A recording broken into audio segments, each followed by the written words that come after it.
Piles basically ये एक Latin word pile से निकला हुआ है। पाइल का नाम मतलब pile means a ball in Latin. तो ये जो हेमराइड होता है या पाइल जो होता है ये एनस में एक कुशंस होते हैं। तो ये तीन जगह पे होते हैं एनस में। ये cushions they are actually helping in the continence, मतलब ताकि जो फीकल मैटर है उस चीज़ का कंट्रोल करने के लिए इंसान को हेल्प करते हैं। तो उस चीज़ के लिए ये पाइल्स होती है। तो पाइल्स की किस्में ऐसे, मतलब इनको हम ग्रेड करते हैं, grade 1, grade 2, grade 3, grade 4। Grade 1 में आता है कि वो जस्ट बल्ज होता है। ग्रेड 2 होता है कि वो नीचे आ जाएगा और वापस खुद चला जाएगा विद ब्लीडिंग। ग्रेड 3 होता है कि वो नीचे आ जाएगा, ब्लीडिंग हो जाएगी, वापस डालना पड़ेगा। और ग्रेड 4 होता है कि जो आप बंदा कोशिश भी करे वापस नहीं डल जाता है।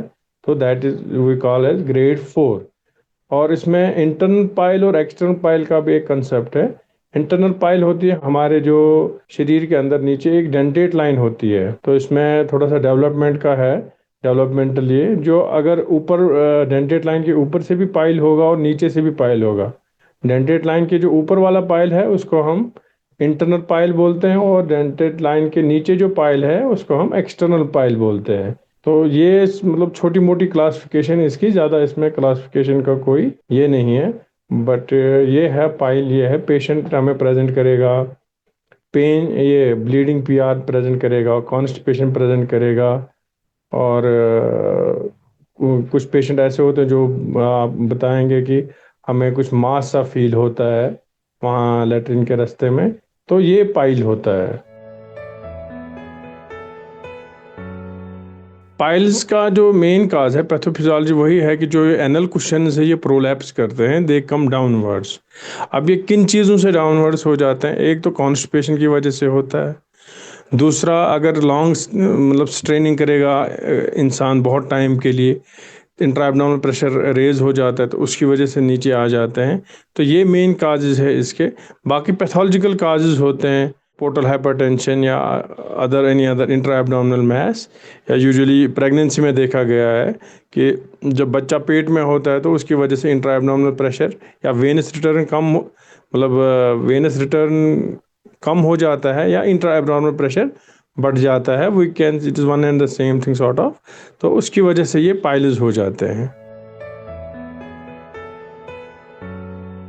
पाइल्स को डायग्नोज करने के लिए मेन तो पहले है जो प्रेजेंटिंग फीचर है एक पेशेंट के, कि ब्लीडिंग पीआर, कॉन्स्टिपेशन, वो हिस्ट्री देगा कि मुझे बहुत टाइम वॉशरूम में लगता है। तो वो एक इसमें है सिम्टोमेटोलॉजी। फिर डायग्नोज के लिए एग्जामिनेशन हमें करना पड़ता है। एक तो लोकल एग्जामिनेशन हो गया जो हम डायरेक्टली देखेंगे पेशेंट को, हम एक पोजीशन उसको हम लिथोटमी पोजीशन या लेफ्ट रेटर पोजीशन में बिठाते हैं, फिर हम चेक करते हैं। तो ये एक दूसरा तरीका है। और इसके बाद हम प्रोक्टोस्कोपी करते हैं। तो प्रोक्टोस्कोपी से पता चल जाता है, और उससे हम ग्रेडिंग भी कर सकते हैं प्रोक्टोस्कोपी से कि ग्रेड 1 है, ग्रेड 2 है, ग्रेड 3 है, ग्रेड 4 है। और ये हो गया पाइल्स का। लेकिन हमें इसमें एक चीज़ का पूरा ध्यान रखना है कि अगर पेशेंट एल्डरली है या ब्लीडिंग पीआर करके बहुत लंबा उसका ये है, मतलब सिम्टोमेटोलॉजी का duration, then we have to go for screening. मतलब पूरा आंत, जो बड़ा आंत है उसको हमें चेक करना पड़ता है कि, क्योंकि खुदा न खास्ता इसमें ये पाइल्स के अलावा और कोई तकलीफ ना हो, कैंसर जैसी बीमारी हो या और कोई मतलब खतरनाक बीमारियां ना हो। तो उस चीज़ के लिए या तो कोलोनोस्कोपी या सिग्मोइडोस्कोपी हम यूज़ करते हैं। तो इन मतलब ये जो इन्वेस्टिगेशंस है इनसे हम डायग्नोज कर सकते हैं कि ये पाइल्स है या पाइल्स एसोसिएटेड, मतलब कैंसर एसोसिएटेड विद पाइल्स है। या कोइंसिडेंटली कभी क्या होता है, पेशेंट को कैंसर भी होता है, पाइल्स भी होती है। तो पेशेंट आता है पाइल्स का इलाज कराने, तो लेकिन अल्टीमेटली जो मेन डिजीज होती है वो रह जाती है। दैट इज़ वाई कि पेशेंट को कम से कम सिग्मोइडोस्कोपी होनी चाहिए। पाइल्स का जो ट्रीटमेंट है वो मेनली ग्रेड्स पे डिपेंड करता है। ग्रेड 1, ग्रेड 2, ग्रेड 3, ग्रेड 4, हमारे पास 4 ग्रेड्स है। मेन जो है कि हमें जो भी इंसान पाइल्स करके आता है पहले उसकी हिस्ट्री लेनी है कि हिस्ट्री क्या है। और जो ट्रीटमेंट है, पहले मेडिकल ट्रीटमेंट यूज़ किया जाता है ग्रेड 1 और ग्रेड 2 में, ताकि एक स्टूल सॉफ्टनर हम यूज़ करते हैं, लैक्टोलोस फाइबर हम यूज़ करते हैं, ताकि ये जो फीकल मैटर पास हो जाए। तो ये एक ट्रीटमेंट है।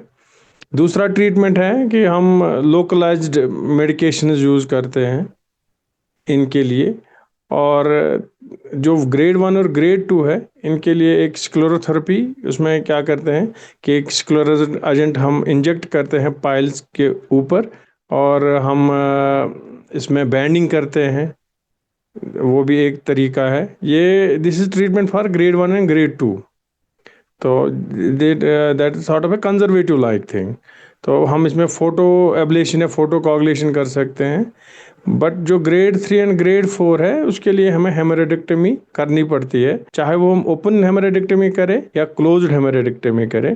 तो ये चीज़ें ग्रेड 3 ग्रेड 4 के लिए यूजुअली की जाती है। और nowadays there is use of laser in hemorrhoids. लेकिन मेन चीज़ ये है कि अगर पेशेंट को हमने ऑपरेट करा है, then he will strain again, तो he will have a recurrence. Constipation नहीं होनी चाहिए, स्ट्रेनिंग नहीं करनी है। जो भी बाकी सेकेंडरी काजेज है, they are to be ruled out first. तो then only our treatment will last long.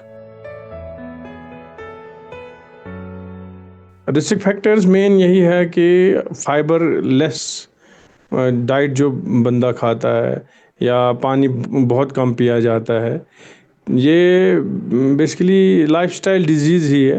या कुछ पेशेंट ऐसे होते हैं कि जिनका फैमिलियल हिस्ट्री होती है, जेनेटिक, माँ बाप के यहाँ से या दादा दादी के यहाँ से। तो ये कुछ रिस्क फैक्टर्स है। बट ज़्यादातर देखा गया है कि ये खाने पीने के हिसाब से ही ये चीज़ें होती है। एक्सीडेंटरी लाइफस्टाइल, उनमें भी देखा गया है ये। और कॉम्प्लिकेशंस यही है, ब्लीडिंग होती है इनमें, प्रोलैप्स होता है, पेन होती है। देन ग्रेडिंग के हिसाब से इनमें कभी कभी इन्फेक्शन हो जाता है वहाँ पे।